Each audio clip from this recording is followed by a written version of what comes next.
Oi, tudo bem? Hoje eu vim aqui falar com vocês sobre uma coisa muito curiosa, muito transformadora, muito estranha, eu nem consigo descrever. Existe um período depois de um diagnóstico de acredito que de qualquer doença, mas no meu caso foi na ansiedade, é uma fase de luto. Não sei se vai ficar claro o que eu tô querendo dizer, mas é um período que você descobre que você não sabe quem você é. E isso é muito desconcertante, porque você entende que até agora você não foi você. Que tudo que você fez, todas as suas atitudes, principalmente aquelas que te causaram prejuízo, aquelas que você não conseguiu controlar por uma questão de impulsividade, você descobre que tudo aquilo não era você, era a ansiedade agindo no seu lugar. Então, é muito estranho, assim, você fica feliz por descobrir que tudo que você viveu, todas as coisas ruins que você sentia, não eram sua culpa, não é porque você é uma ingrata, não é porque você é uma burra, mas sim porque você tinha uma doença, você não sabia. Mas também existe um sentimento que não é uma tristeza, não chega a ser uma tristeza, mas é um sentimento que não é bom, sabe? É como se uma tristezinha. Você pensa assim, nossa, eu perdi muito tempo, eu podia ter vivido melhor esses anos todos e eu não sabia e agora já era. Passou e o que tá feito, tá feito. É uma fase de autodescoberta, você perceber que você não sabe quem você não sabe do que você gosta, do que você não gosta. Você descobre que muitas coisas que você faz não fazem sentido pra você, que você fazia às vezes por expectativas de outra pessoa, ou porque você acha que alguém tinha essa expectativa, mas ninguém tinha, era uma pressão que você mesmo colocava em você. Então, é um período que você fica meio no limbo. É como se você tivesse nascido de novo e você fosse começar a construir a sua vida do zero. Um sentimento bom misturado com um sentimento ruim. É um sentimento de gratidão, porque a gente entende que a gente foi um sobrevivente, raçudo, sabe? Bem resiliente, porque até então eu achava que eu era uma fraca, uma covarde. E depois que eu descobri que o que eu tinha era uma doença, que eu comecei a tomar um remédio, fazer terapia, eu olhava pra minha jornada e eu só conseguia falar assim: meu Deus, como eu fui forte, eu consegui passar por tudo isso e eu não desisti. E eu sei que é isso porque eu conversei sobre isso com a minha psicóloga na época. O que que acontece? Eu descobri a ansiedade com 30 anos de idade. Quando você recebe uma notícia dessa, depois de ter vivido, né, sei lá, um terço da vida, é muito estranho, porque você meio que perde o rumo, sabe? Você não consegue entender o que está acontecendo. É muito estranho porque você começa a olhar para trás, sabe? Você começa a analisar toda a sua jornada, desde a infância até ali, aquele diagnóstico. E você fica pensando, nossa, então tudo que aconteceu comigo até hoje não foi fruto de ações minhas. Muitas coisas que eu fiz ao longo da minha vida eu não teria feito se eu soubesse que eu tenho ansiedade e se eu tivesse sido medicada antes. Então é um período esquisito, sabe? Eu não sei descrever muito bem. Se alguém já viveu isso, me conta, por favor, aqui nos comentários. Mas é um sentimento de que talvez eu pudesse ter aproveitado melhor a minha vida se eu tivesse descoberto antes. E aí você começa a pensar em tudo que poderia ter sido e não foi. Nossa, eu tive tanto medo de estudar, de fazer prova a vida inteira. Talvez se eu tivesse descoberto a ansiedade quando eu era adolescente, eu teria feito as coisas que eu queria fazer, eu teria estudado mais, eu teria escolhido outra faculdade. Então você começa a rever toda a sua vida e, e é uma sensação estranha, sabe? Então você fica meio querendo correr atrás do prejuízo, vamos dizer assim.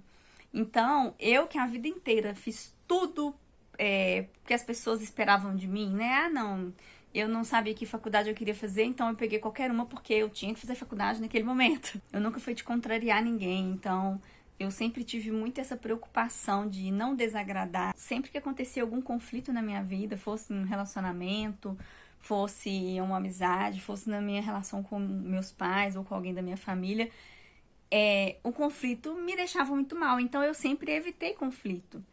E depois que você tem uma descoberta dessa, né? Nossa, você tem uma doença que te impedia de ver a vida como ela realmente é. Você começa a querer viver tudo que você não viveu.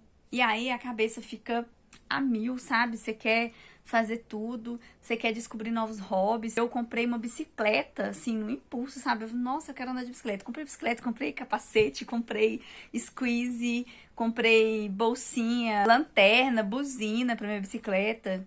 E eu andei pouquinho e logo eu já tinha cansado daquilo. Aí eu criei canal no YouTube e eu voltei a mexer com Mary Kay. E aquela coisa toda e você querendo viver tudo de uma vez. E assim, até as coisas boas desgastam, né? A gente cansa fazendo coisas boas também. E aí começa a ficar estranho, você não entende muito bem o que tá acontecendo. E eu fiquei um período assim, meio perdida, sabe? E eu comecei a fazer o contrário do que eu tinha feito até então. Então, se eu não tinha vivido nada, eu comecei a querer viver tudo. E aí eu comecei a me envolver com tanta coisa que eu fiquei esgotada. Acabou que eu, em vez de melhorar, eu piorei um pouco. Eu comecei a querer me fechar de novo. Então, assim, eu vivi meio que fechada até antes do diagnóstico. Aí veio o diagnóstico, eu me abri, eu quis viver tudo, eu quis fazer tudo. E aí eu piorei e eu voltei pro casulo de novo. Só que dessa vez foi pior, porque aí eu parei de usar o WhatsApp, eu parei de seguir todo mundo no Instagram, eu seguia 0 pessoas. E eu comecei a apagar as fotos, eu não seguia ninguém mesmo, assim, eu não fazia contato com ninguém. Eu saí de todos os meus grupos, de família, de tudo. E eu comecei a ficar como se fosse, sim, no meu mundinho, sabe? E isso não é bom, né? Se isolar completamente não é bom. Mas hoje eu entendo que isso faz parte do processo. Então, assim, na época que isso estava acontecendo, eu não queria reconhecer que eu estava mal, porque na minha cabeça eu estava tomando remédio, estava fazendo terapia e estava tudo bem. Mas tudo isso que aconteceu depois do meu diagnóstico foi por causa desse luto, sabe? De você falar assim, caramba, é como se eu tivesse dormido 30 anos e durante 30 anos não fui eu, né? Era como se eu estivesse sendo controlada por outra pessoa. Eu, assim, sinceramente, é muito estranho.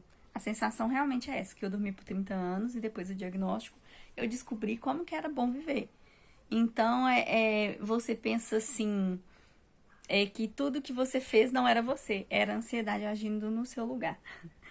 Então, demora para digerir. Não é uma coisa fácil, é uma fase que vai te fazer refletir muito. Eu sei que a gente tem a tendência a sempre que a gente cai em um momento de dificuldade, de tristeza, a gente superar aquilo logo e sair.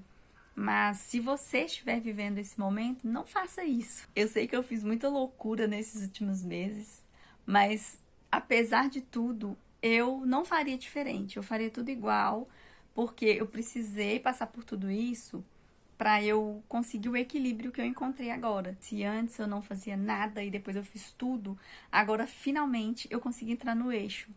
E é muito bom viver em equilíbrio, sabe? É a primeira vez que eu tô me sentindo assim. Então, se você passar por isso um dia, ou se você estiver passando por isso agora, não se furte de viver isso, sabe? Viva o seu luto. É um luto, né? Aquela pessoa que você conheceu até agora, ela não existe mais. Isso é uma coisa desconcertante no início, quando eu percebi isso, tipo, aquela que eu fui até hoje, durante 30 anos, não era eu. E agora que eu vou descobrir quem eu sou, do que eu gosto. E isso leva tempo. E vai doer mesmo. Você vai descobrir que você não era daquele jeito, que não era a sua personalidade, que era difícil. Você vai descobrir que coisas que você dizia que não gostava, na verdade você gosta. E coisas que você achava que gostava, você vai descobrir que você não gosta. Você vai começar a não aceitar mais viver coisas que não fazem sentido para você.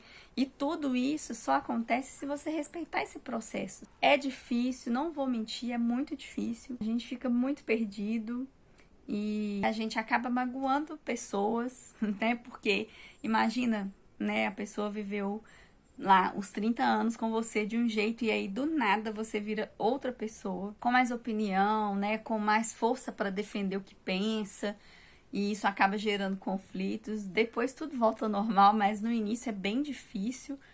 Mas eu quis falar sobre isso porque eu passei, sabe? Eu pensei que nunca fosse acabar e agora eu sinto que acabou. Eu falei isso com meu marido esses dias. Eu até me emocionei falando disso pra ele, que é estranho, por exemplo, eu sou formada em direito e eu falava que eu não gostava e agora eu tô trabalhando com direito e eu tô descobrindo que talvez eu goste sim do direito, sabe? Eu falava que eu não gostava do meu emprego, mas eu tô descobrindo que eu gosto sim do meu emprego. Que eu tava só sendo impedida de perceber que eram coisas boas porque eu tinha uma doença que me fazia ver tudo de forma negativa. Então, por isso é muito importante viver esse momento, sabe? Deu vontade de chorar? Chora, como se não houvesse amanhã. Deu vontade de rir, ria. Deu vontade de comprar uma bicicleta, se você puder, claro, compre uma bicicleta. E depois, se não quiser também a bicicleta, vende a bicicleta, sabe? Mas tudo que te der vontade de fazer, faça, porque a gente, né, vive refém tanto tempo dessa doença e, assim, é tão gostoso você realizar coisas. E eu vivi experiências, eu sei que foi doloroso, mas, é como eu disse, eu não voltaria atrás, eu viveria tudo de novo, porque hoje eu tenho uma força, assim, que eu nunca pensei que eu fosse ter. Hoje eu sinto que eu estou em equilíbrio pela primeira vez na minha vida, em 32 anos de vida. E vocês não têm noção de como que eu tô feliz com isso. Eu tô muito feliz. Ai, eu nunca pensei que esse dia fosse chegar. Mas é isso. Só queria deixar esse relato pra vocês. Caso venha acontecer, aceita o processo. Vive um dia de cada vez. Pode parecer um pouco estranho no começo, que as peças não se encaixam, você começa a não ver muito sentido nas coisas, mas eu prometo que vai passar, né? É uma construção, demora um pouco. Eu vivi esse processo aí, né, de autoconhecimento, já tem quase 2 anos que eu tive o diagnóstico, e até hoje eu descubro coisas sobre mim que eu não sabia. E isso é ótimo, né? No início você vai falar, nossa, podia ter vivido tantas coisas e tal. Só que assim, passou, né? Infelizmente, águas passadas não movem moinho, né? Então, é isso, é aceitar que passou e tentar lidar com isso da melhor maneira possível e ficar feliz por saber que você tem daqui pra frente pra fazer tudo que você quiser. Experimentar todas as coisas que você tem vontade de experimentar, abrir mão de coisas que não fazem mais sentido pra você, mas não se culpe nunca. Acho que nessa fase de autoconhecimento, né, não tem outra palavra, é realmente uma jornada de autoconhecimento, porque você vai descobrir que você não sabe quem você é. Você vai ter que descobrir tudo do zero, o que você gosta, o que você não gosta. Então, é realmente um trabalho de formiguinha. Um dia de cada vez, todo dia você vai descobrir coisas, às vezes boas, sobre você mesmo, às vezes ruins. E tudo bem. Eu acho que depois disso você começa a perceber de uma forma mais natural a sua humanidade. Você começa a reconhecer que tá tudo bem errar e que você pode mudar de rota a qualquer momento, tá bom? Então é isso. Beijo pra vocês e até o próximo vídeo. Tchau!